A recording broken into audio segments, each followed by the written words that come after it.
ada yang buang puntung rokok dan lama-lama kan karena kering ada karena kalau apalagi kalau kemarau itu kan faktor kebakaran itu ada beberapa ini kan ada adanya bahan, adanya panas, adanya udara ya Pak Kabid ya.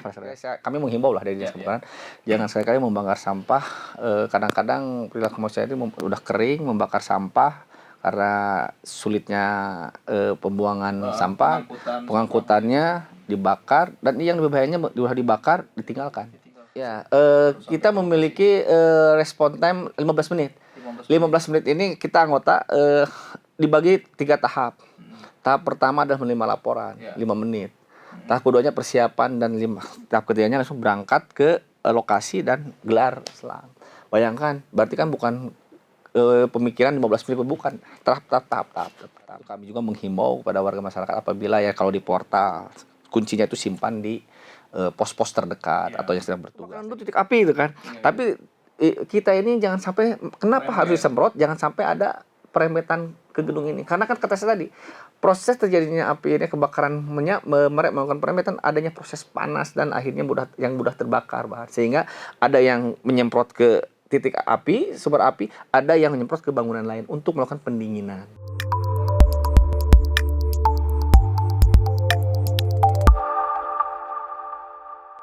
Halo Tribuners, apa kabar? Kembali bersama saya Daniel Damanik di program wawancara khusus.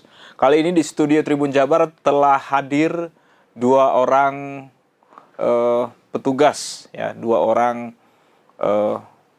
ada yang menyebutkan sebagai pahlawan kemanusiaan juga karena bertugas sebagai pemadam kebakaran, ya, di Kota Bandung dari Dinas Pemadam Kebakaran dan Penanggulangan Bencana Kota Bandung. Selamat pagi, Pak Yusuf. Ya, selamat pagi dan semangat pagi. Semangat pagi ya, oke. Sampurasun. Baik, sehat ya Pak ya? Semuanya ya, Alhamdulillah. sehat semuanya ya. Damkar itu kayaknya nggak boleh sakit Pak ya? Ya, harus semangat pagi terus, mau baik malam maupun petang harus pagi. Siap siaga. Semangat. Dilarang sakit ya, Damkar dilarang sakit ini kayaknya. Insya Allah sehat. Sehat selalu. Sehat selalu, Oke. insya Allah mudah-mudahan. Baik, ya Pak. Pak Yusuf nih ya, pertama nih. Pak, akhir-akhir ini kan banyak sekali ya peristiwa-peristiwa kebakaran yang terjadi di Kota Bandung. Ya.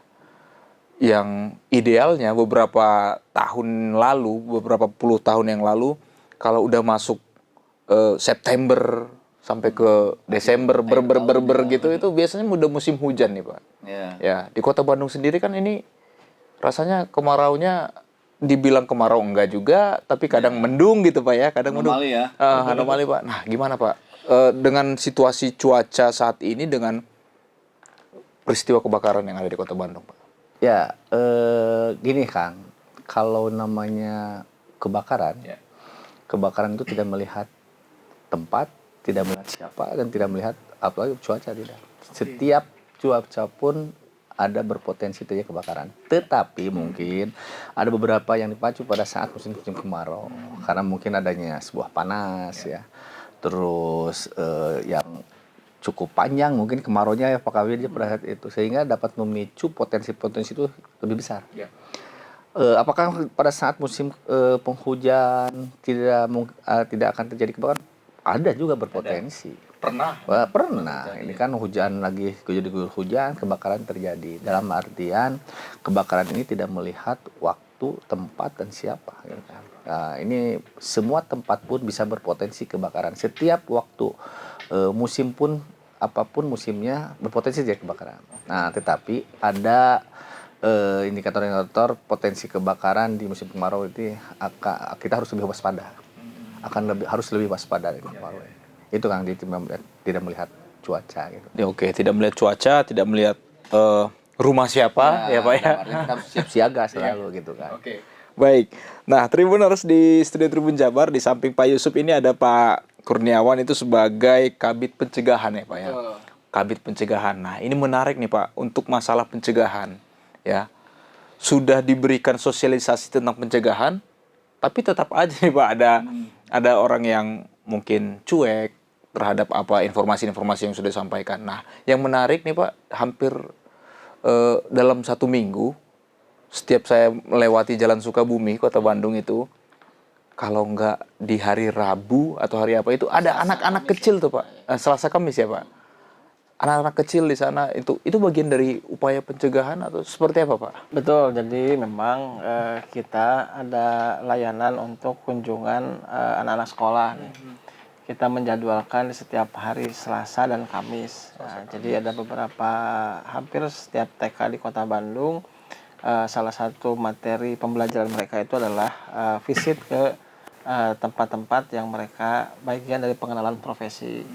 Termasuk juga profesi pemadam kebakaran. Sekaligus juga mereka mengedukasi siswa-siswanya terkait dengan bahaya kebakaran itu sendiri.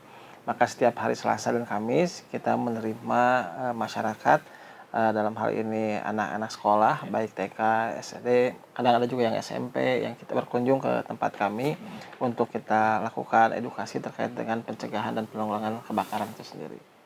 Oke, baik. Jadi ternyata ada programnya. Program salah satu masuk dalam bidang pencegahan ini, Pak ya. Oke, baik. Kembali ke Pak Yusuf nih, Pak. Kita mau berbicara tentang angka-angka dulu, Pak. Kalau boleh ya, berbicara tentang angka-angka. Nah, 3 bulan terakhir ataupun mungkin 6 bulan terakhir nih, Pak.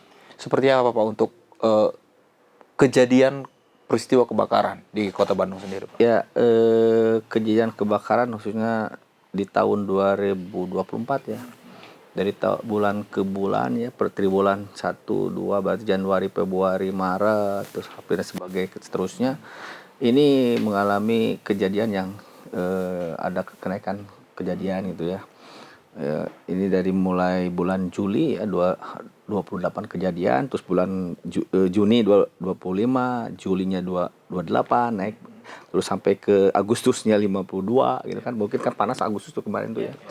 Terus Agustus, Septembernya juga alhamdulillah mulai penurunan lagi, dan sekarang mungkin sampai Oktober ini mengalami angka kejadian yang mengalami penurunan. Mudah-mudahan ini jangan sampai ada terjadi lagi gitu kan.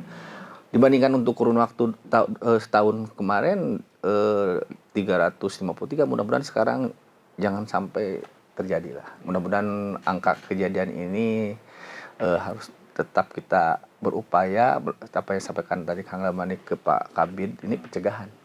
Pencegahan ini teman-teman dari pencegahan ini sangat ekstra sekali, karena kan lebih baik mencegah daripada penanganan gitu kan ya. Kalau di dalam kesehatan lebih baik mencegah daripada mengobati. Nah ini teman-teman pencegahan melakukan untuk pencegahan jangan sampai angka kejadian ini terus bertambah, dan terutama meningkatkan kesadaran ya Pak Kabid ya, kesadaran masyarakat. Karena kebakaran yang di lapangan ini akibat perilaku manusia gitu. Lebih banyak karena kelalaian ya? Iya, kelalaian. Karena kan kebanyakan kadang-kadang kita itu di lapangan terjadi kebakaran. Terjadi kebakaran misalnya dari mana? Arus pendek, listrik lah. Padahal setelah dia itu ada kadang-kadang perilaku manusia. Kadang-kadang steker atau terminal yang lebih dari untuknya satu kekuatannya, dayanya ini pasang, ada yang ke dispenser, ada yang ke magic, ada yang ke kulkas dan sebagainya. Sehingga daya tidak tertampung. Ini perilaku manusia, ya kelalaian manusia. Jadi sebetulnya kita harus betul-betul menyadarkan bagaimana masyarakat ini tentang menyadarkan tentang bahaya kebakaran gitu. Jadi mengalami bervariatif lah. Kadang-kadang bulan ini naik, kadang-kadang bulan sebelumnya turun, bervariatif ini. Ini kejadian-kejadiannya. Nah, biar masyarakat juga semakin paham nih Pak.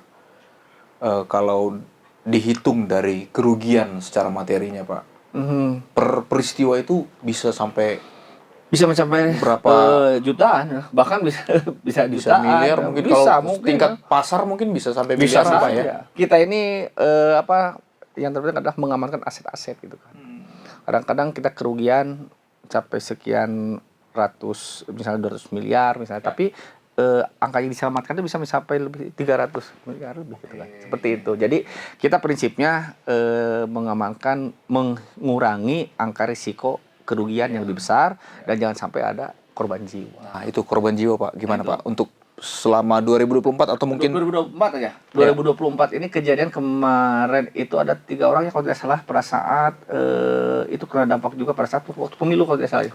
Waktu pemilihan Cinta Asih kalau tidak salah Pak Kabid. Itu satu keluarga. Daerah Batu Nunggal bukan Pak? Ya, yang di dekat kereta api itu. Itu pas mau maghrib kalau tidak salah itu kejadian, dan sehingga satu keluarga itu ledakan dari sebuah rumah, ada kebocoran gas lalu ledakan menghantam dan dibawa ke rumah sakit, akhirnya informasi meninggal dunia.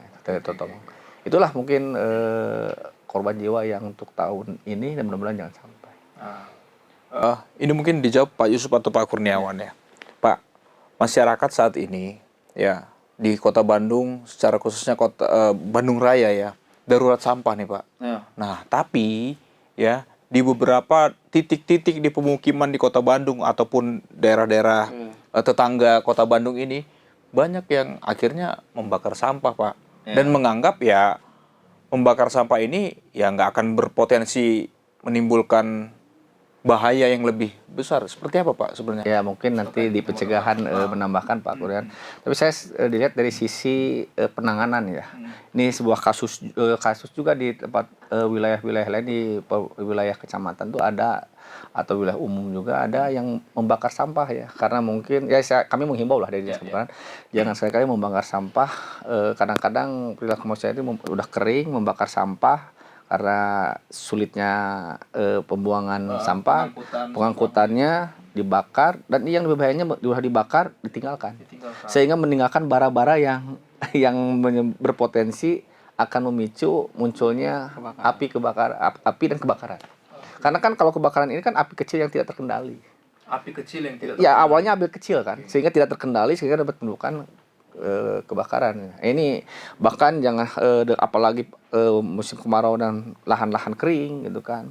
Kadang-kadang tidak Pak Kabid, sebuah lahan kering, dia punya lahan dibabat, ditumpuk, disimpan, dibakar, akhirnya kan asapnya kemana-mana dan apinya menyuluh aja kebakaran di seputar lahan tersebut. Misalnya ada yang buang puntung rokok, dan lama-lama kan karena kering, karena kalau apalagi kalau kemarau itu kan faktor kebakaran itu ada beberapa, ini kan adanya bahan, adanya panas, adanya udara ya Pak Kabid ya.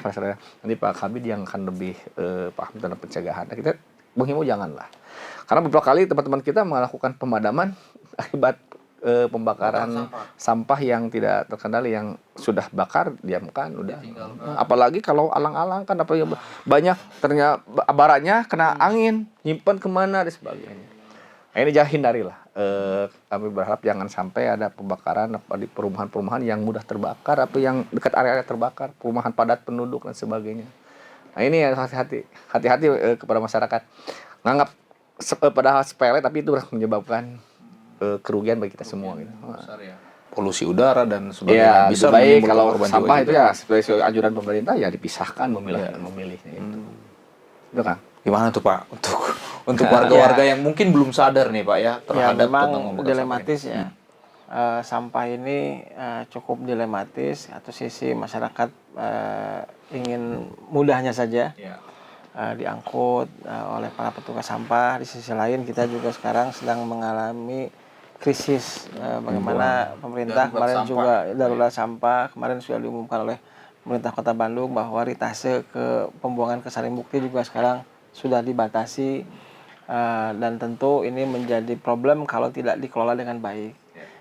Sehingga kita juga sangat menghimbau kepada masyarakat bijak dalam pengelolaan sampahnya. Yang organik bisa dijadikan kompos dan lain sebagainya, kemudian yang anorganik bisa kita pilah, ada yang bisa kita reuse, recycle dan lain sebagainya. Yang jelas ketika itu dibakar, satu mengganggu polusi, yang kedua dapat menimbulkan kebakaran yang lebih besar. Jangan sampai terulang seperti kejadian tahun kemarin ya Pak Kabid, juga banyak TPS yang terbakar. Kalau menurut kami sih bukan terbakar karena ya dalam tanda kutip ya terjadi proses kimiawi, kemudian terjadi pembakaran secara spontan, tapi ada upaya-upaya masyarakat yang upaya membakar karena mungkin sudah terlalu lama nggak diangkut, menimbulkan polusi dan segala macam, kemudian dibakar, akhirnya petugas kami yang melakukan pemadaman. Ya itu ada kesengajaan, dugaan Pak, ada dugaan kesengajaan karena memang tadi masyarakat juga ingin instan ya. Melakukan pembakaran. Awalnya memang masih terkendali mungkin ya, secara skala apinya juga masih kecil, masih ditungguin. Tapi terkadang dan tidak jarang juga masyarakat ketika sudah larut malam kemudian itu tidak dipastikan sampai padam, kemudian ditinggal tidur dan lain sebagainya sehingga terjadi kebakaran yang lebih besar. Jadi prinsipnya sekarang janganlah kita melakukan pembakaran sampah. Oke, baik.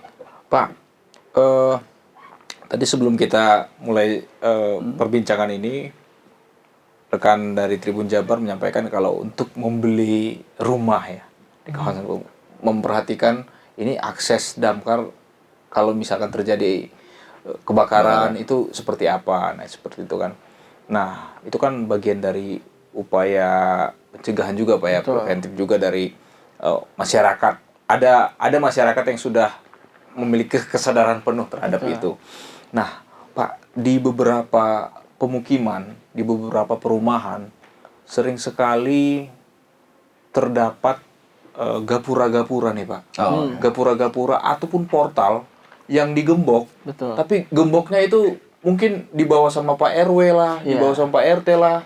Sehingga saat terjadi kebakaran menghalangi akses bingung jalan, tuh Pak. ya, akses kendaraan. Sampai-sampai pernah di Kota Bandung nabrak Bergayu ya, ya pernah. Pak ya, nabrak Gapura. Gapura itu. Nah, seperti apa Pak sebenarnya yang bisa disampaikan kepada masyarakat terkait ini Pak? Ya, kejadian di lapangan ya. Nanti Pak Habib juga akan memberikan tipnya penyuluhan soal ini untuk sosialisasi. Berdasarkan kejadian di lapangan kalau saya, mungkin karena berkaitan dengan pemadaman penyelamatan. Yang pertama, perhatikan kan akses pada saat kebakaran itu. Ini adalah merupakan bagian dari yang dapat menghambat proses penanganan kebakaran. Bukan hanya kemacetan saja, tapi ini yang sudah begitu masuk ke permukiman. Permukiman sekarang maraknya komplek-komplek itu adanya portal. Tetapi apa yang saya katakan tadi sama dengan membakar sampah di sebuah dilematis. Dan kita juga mungkin masyarakat sudah rasa aman itu berkurang, takut ada hal-hal yang tidak diharapkan. Kami juga paham. Tapi pada saat itu kami juga menghimbau kepada warga masyarakat apabila ya kalau di portal kuncinya itu simpan di pos-pos terdekat atau yang sedang bertugas. Nah, ini Gapura juga pada saat terjadi pada lihat waktu viral itu kan.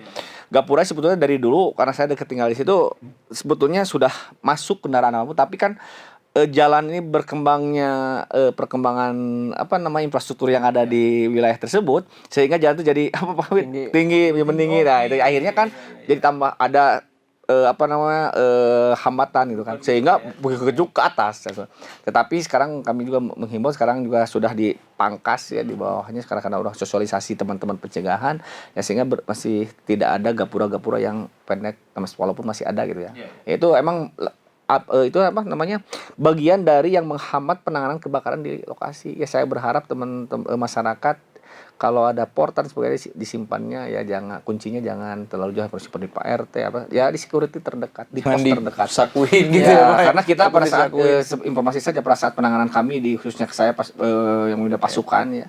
Pasukan pasti akan melakukan hal-hal yang terbaik, tercepat dan itu juga bukan mengesampingkan mengesampingkan keselamatan warga dan sebagainya, tapi justru untuk melindungi warga masyarakat supaya paham kenapa dirusak, kenapa harus digunting atau dipotong oleh alat pemotong kita. Karena ini kan kalau terhambat itu akan melakukan adanya penyebaran api yang sangat cepat. Betul. Karena, di titik lokasi Pak ya. Lokasi karena kita harus mengamankan, jangan sampai ada korban. Nah, itu yang terutama korban jiwa jangan sampai sehingga kami melakukan istilah bukan perusakan ya, mengevakuasi barang-barang atau yang menghambat dalam proses penanganan kebakaran. Ini yang di lapangan itu kan. Nah, ini bagian dari Pak Kurniawan ke masyarakat ya, Pak Kurniawan ini Pak. Usaha seperti Jadi, itu. Sedikit saja menambahkan bahwa di dalam peraturan daerah kita petugas pemadam kebakaran boleh memasuki area atau membongkar satu bangunan jika dipandang perlu untuk melakukan upaya pemadaman dan penyelamatan. Jadi terkadang di lapangan ada beberapa kasus yang nggak mau diakses rumahnya untuk melakukan upaya pemadaman ke rumah tetangganya. Atau bahkan ketika kita menyarankan untuk segera melakukan evakuasi barang-barang dan segala macam, kadang-kadang tidak mau Pak Kabin. Oh, ada yang nggak mau Pak? Ada yang tidak mau karena merasa api tidak akan sampai ke rumahnya. Padahal ya banyak juga kejadian yang mereka terlambat melakukan evakuasi, akhirnya terbakar juga. Dan terkait dengan portal ini memang antara safety dan security ini ya antara keselamatan dan keamanan. Ini seringkali bertolak belakang. Bagi warga yang ingin merasa rumahnya, lingkungannya aman dari pencurian dan segala macam, mereka lakukan portal. Tapi lupa aspek keselamatan terkait dengan bahaya kebakaran ini, mereka seringkali abai. Seringkali kita melaksanakan operasi pemadaman itu mengalami hambatan-hambatan dari mulai sudah jalannya kecil, ada parkir mobil. Kita sekarang ketika mau mengakses kita harus memindahkan mobil, orangnya tidak ada dan lain sebagainya. Ini yang perlu dihimbau oleh masyarakat, terutama para ketua RT, ketua RW yang paling dekat berhubungan dengan masyarakat. Ketika mereka akan mengamankan satu wilayah dengan portal, dengan segala macam, juga pertimbangkan aspek keselamatan. Tadi menurut Pak Kabid, apakah kuncinya disimpan di rumah yang terdekat? Walaupun pada akhirnya nanti ketika kami datang, ya kita akan berupaya tetap masuk, walaupun harus dengan melakukan upaya pembongkaran dan lain sebagainya. Iya, karena banyak nih Pak orang-orang bikin video tapi sepotong-sepotong nih Pak. Wah, ini dirusak nih, ditabrak nih sama gini, kadang-kadang Kang Damanik ya, pada saat kita melakukan evakuasi dan pembukaan akses itu, kadang-kadang yang sekarang tuh yang paling miris tuh permanen Pak. Kadang-kadang dikunci masuk jalur utama kan. Nah, kadang-kadang si kunci ini yang dikhawatirkan harusnya ya saya mengimbau juga ya kepada pengurus ke lingkungan. Kadang-kadang ada jalan ini sebetulnya akses komplek itu ada 3 akses misalnya. Kuncinya sentralnya di sini, tapi yang sini jadi mati. Yang hanya 1 jalur. Ini kunci ini permanen ya, dikhawatirkan ini kunci ini pas mau keadaan darurat kunci ini hilang ya. Tidak ada. Nah, ini yang banyak terjadi itu. Sekarang coba lihat di komplek-komplek ya ada semuanya itu Bandung, kadang-kadang ada yang dipermanen gitu kan. Dikunci gembok. Kadang-kadang punten saja para begitu ada yang kebakaran, kadang-kadang ngejail pada saat itu. Kunci dibuka, si gemboknya itu ada yang memasukin apa itu? Masukin alat atau apa gitu kan. Itu kan kita tahu orang yang jahil seperti itu. Banyak orang-orang yang tangan-tangan terampil gitu kan, ganggu itu. Ya kesulitan di lapangan. Kami berbicara kesulitan di lapangan pada saat untuk masuk ke akses titik TK65 atau kebakaran itu ya diantaranya portal-portal, terus gapura. Selain itu di samping dia di perjalanan sudah macet, apalagi pas begitu masuk. Nah ini yang merupakan penghambat terjadinya kebakaran gitu kan, penanganan kebakaran. Pak, tadi menarik nih Pak masalah titik-titik kemacetan dan sebagainya. Emang respon time-nya damkar ini berapa lama sih Pak? Ya, kita memiliki respon time 15 menit.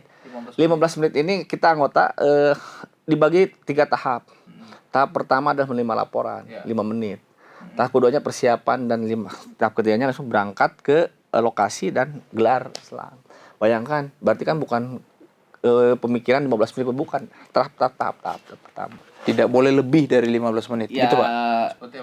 Harus diusahakan tuh harus target layanan kami 15 menit. Itu respon time-nya seperti itu. Bayangin kalau jalannya macet dan sebagainya. Jadi kepada warga masyarakat, kalau teman-teman kami pasukan ada si gajah merah yang lewat itu, tolong ke pinggir. Tolong ke pinggir, kami sudah menyembunyikan sirine, kami menyembunyikan klakson, bahkan menyalakan lampu rotator dan lampu headlamp-nya gitu kan, ya tolong untuk menepis gitu kan. Menepis karena ini adalah kami kadang-kadang punten dimarahin itu, wah kebakaran nyoge gimana kan, sebot lah. Tapi kita pada harus apa yang terbenaknya, pada kita harus mengamankan lingkungan dan jangan sampai ada korban jiwa. Yang uniknya juga saya menghimbau kepada warga masyarakat pada saat datang ke lokasi pasukan ini jangan direbut selangnya itu. Ini masa ada kejadian di daerah lainnya, tapi di Bandung alhamdulillah semakin ini teman-teman pencegahan karena memberikan edukasi kepada warga masyarakat jangan sampai direbut dan sebagainya, pernah dikalikan. Nah, terus jangan Karena masyarakat tidak terlatih untuk itu Pak ya. Makanya teman-teman pencegahan melatih sekarang udah berupaya, udah berusaha. Terus ada lagi, kalau anggota saya sedang melakukan pemadaman, misalnya kebakaran di gedung A, melakukan pendinginan gedung B. Kadang-kadang Pak ini kebakaran dulu titik api gitu kan.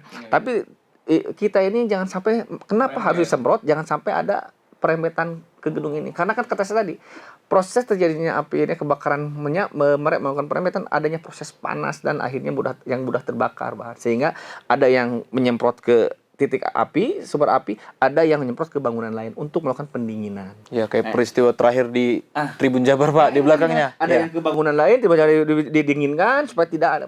Apalagi kalau ada di sana di situnya ada tabung gas, ada oli dan sebagainya mudah terbakar, ini jangan sampai dilakukan pendinginan.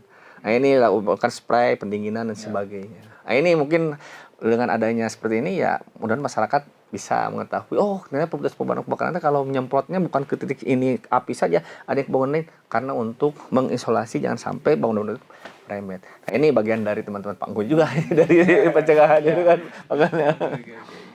Ya, Pak, ini juga butuh edukasi ya ke masyarakat ya. Di saat pemadaman selesai, ya, tim dari damkar ini akan beriringan pulang ke markas nih, Pak. Tapi tetap masih menggunakan sirine. Iya. Dan kecepatannya juga tetap ya dikurangin. Berbeda. Tapi ada masyarakat yang tidak paham nih, Pak. Iya. Ini kenapa sih harus tetap pakai sirine, harus tetap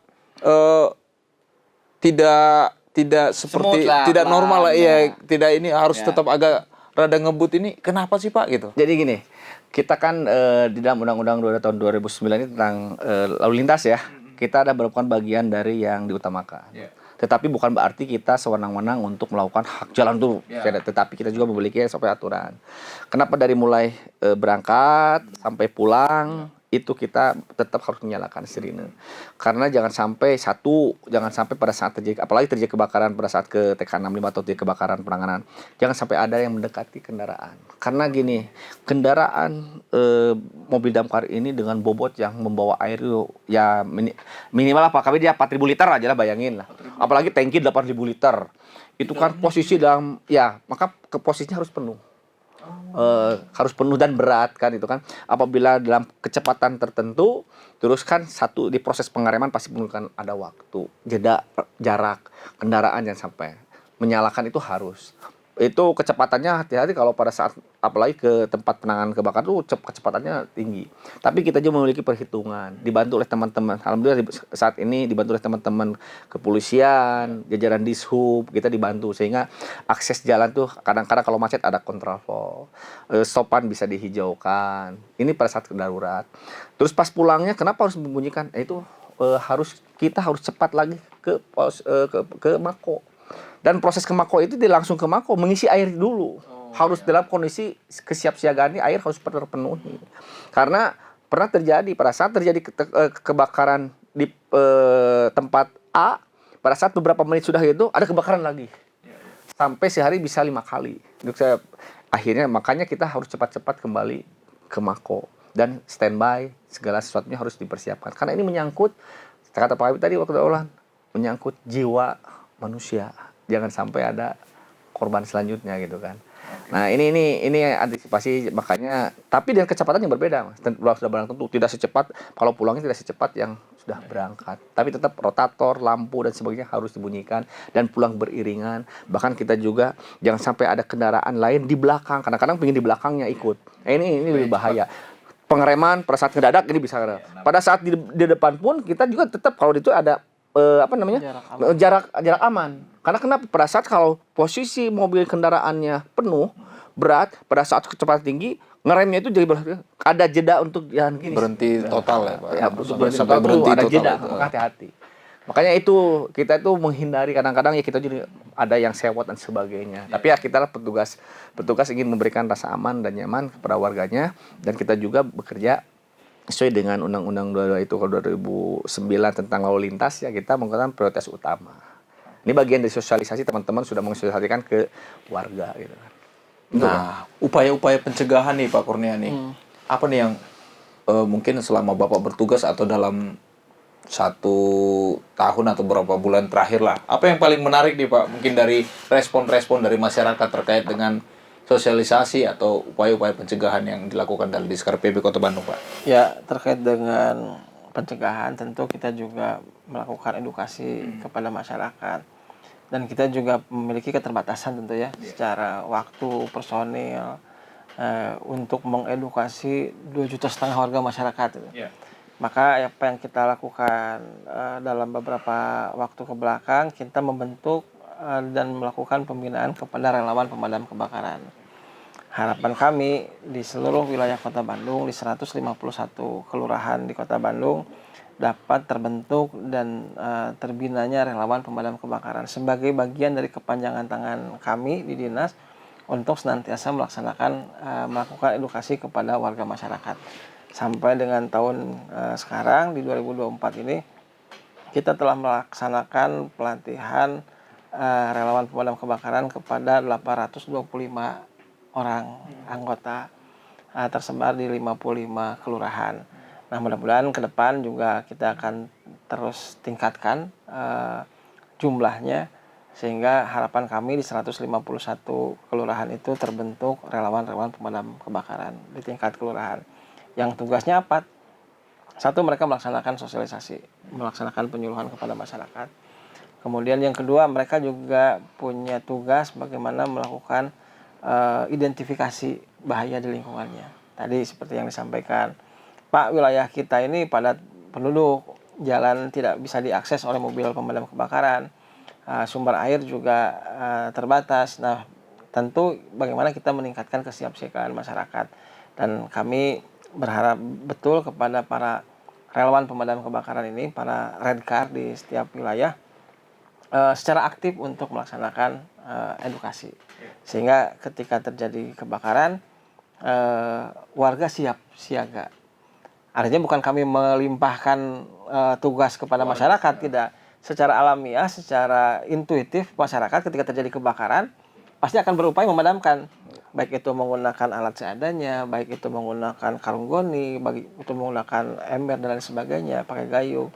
Nah, dengan adanya relawan kita ini, kita latih mereka bagaimana upaya pencegahan dan penanggulangannya. Dan alhamdulillah juga kami di pemerintah Kota Bandung melalui Dinas Kebakaran, kita ada program sprinkle warga. Artinya memberikan masyarakat itu berupa pompa jinjing, pompa portable yang bisa digunakan oleh masyarakat. Dan beberapa kejadian kebakaran itu ditanggulangi oleh masyarakat dengan menggunakan pompa ataupun dengan apar. Apa yang terjadi? Kebakaran ada tapi bisa ditanggulangi, tentu kerugian yang minim dibanding kami yang melakukan upaya pemadaman. Artinya masyarakat sudah sangat besar kan kalau sama kita. Tapi kalau masyarakat ditangani secara dini, mungkin yang baru terbakar hanya sebagian kecil bisa ditanggulangi dengan apar, bisa ditanggulangi dengan pompa kebakaran lingkungan, itu bisa lebih minim. Jadi kesiapsiagaan ini menjadi hal yang utama saya kira. Oke, baik. Nah, ini yang terakhir mungkin Pak Yusuf. Banyak yang masyarakat bertanya-tanya ya, tugas dari Dinas Pemadam Kebakaran dan Penanggulangan Bencana Kota Bandung ini apa sih? Karena beberapa waktu terakhir menyelamatkan orang yang mengakhiri nyawa dengan tergantung di Cimindi pernah ya. Artinya pasti memiliki dasar-dasar untuk pertolongan hidup dasar ataupun mungkin dunia medis sedikit dasar. Ada membantu untuk mengevakuasi maling nih Pak yang bersembunyi di gorong-gorong. Nah ini tugas-tugasnya apa sih Pak? Hampir semua peristiwa-peristiwa tentang penyelamatan dan kedaruratan ini ditangani nih dan bisa gitu loh Pak. Apa seperti itu? Jadi gini, menambahkan yang tadi dulu ya, bahwa untuk respon time itu Pak Kabir saya lupa tadi. Kita dibantu juga oleh teman-teman UPT, ada UPT. Utara, Barat, Selatan, Timur. Kenapa memilih kita ini kadang-kadang kita cepat karena ada UPT ya. Ini bagian dari penanganan kebakaran yang lebih cepat, responsif ya. Terus mengenai tugas damkar.